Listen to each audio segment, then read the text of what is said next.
Okay, I wanted to do a quick video on sections of the hearing for the trigger bill in Texas. And I want to give credit when people say good things, even pro-life legislators. But then I want to encourage people to take those things and consistently apply them across the board. So let's listen to the representative that authored this bill, this trigger bill, as he's being questioned by a pro-choice legislator. And so that's what this bill does. Sure. It says we're here now. So let me shift gears a little bit and ask you about the penalties in the bill, and you laid it out. But I'm sorry, can you say that again? The penalties in the bill. So Yes. So if this law becomes effective, so it makes it a second-degree felony for an individual that knowingly perform, induce, or attempt abortion, right? That's right. And then if the fetus does not survive the procedure, then it's a first-degree felony. Well, and by not Is that surviving right? the procedure, I think what we say and what the point is, if the child is killed. Right. So what are some other second-degree felonies that we have on the books in Texas?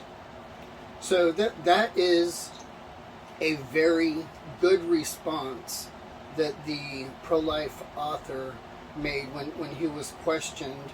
And listen to the phrasing of the pro-choice legislator. So he's talking about the penalties on the doctor that performs an abortion once it's illegal, the criminalization to the doctor.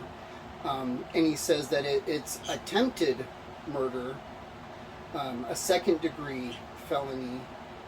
But if the fetus survives, then it moves to a first degree. And did you hear how the pro-life representative rephrased and brought to clarity what this man was saying? He says, you mean when we kill the child? And I think there's a certain amount of honesty that we need to start doing and saying as we talk with our friends or talk with our legislators or pro-life organizations, or in this case, one legislator to another. When you say choice, what you mean is a choice to kill a child. Or in this case, when the procedure, the fetus survives, and the legislator responds, we're saying that when you kill the child.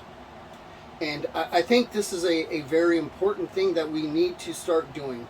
Bring a reality to the conversation that we're having and stop using euphemisms.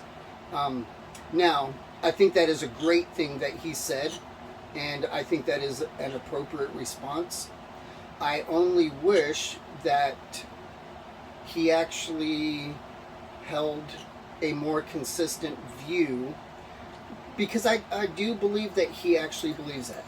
I do believe that the legislator that authored this bill thinks that abortion is killing humans and that it is wrong and should be illegal. I wish his actions and the bills that he wrote and support matched up with the statement, they are killing children. I know he feels bound by the Supreme Court, but I really wish that those that truly believe that we are killing children are willing to say it, should have their actions match what they're saying. And this pro-choice guy has no defense for what was being said. I'm not advised on all of the second degree, but I would assume Just an example or two. attempted murder. Attempted murder. Okay. Any others? I'm sorry, I don't have a list of all the second degree felonies here. So a medical. What I would say is that's what we're putting in this bill. So an And established I- medical procedure would suddenly be on the same legal footing as attempted murder. I'm sorry. Okay, listen to what this pro-choice legislator just said, because he's very accurate in the language that he is using. So he's talking about the criminalization aspect of doctors that unjustly kill a human once it's been made illegal. He says that this accepted medical procedure now becomes attempted murder. And I think his choice of words are very important. And it's very important for us to understand why he uses language like this.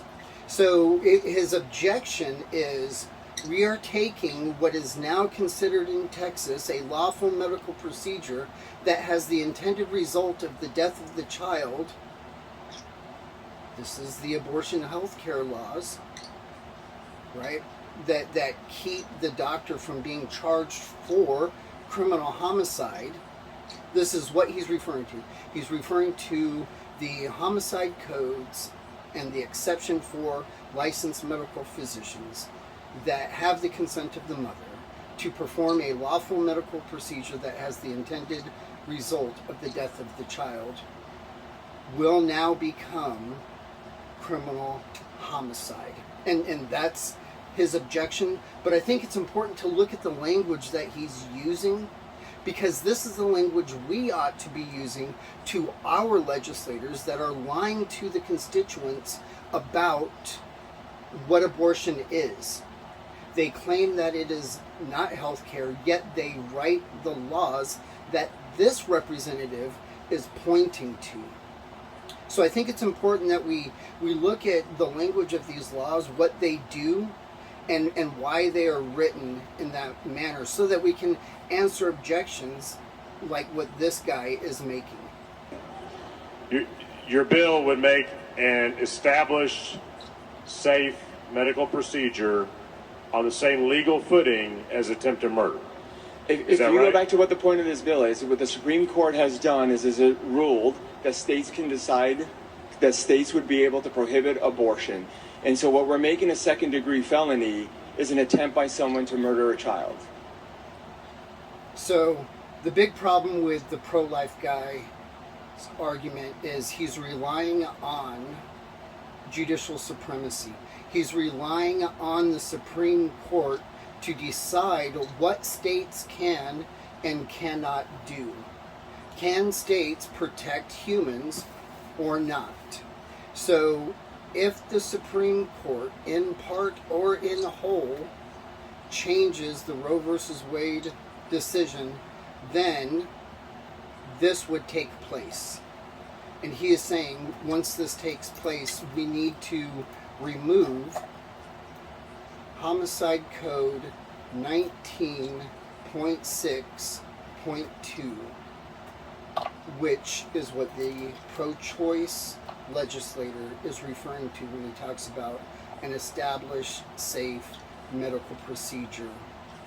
That's what is going to be removed from the homicide codes, making what the doctor does criminal homicide according to Texas law.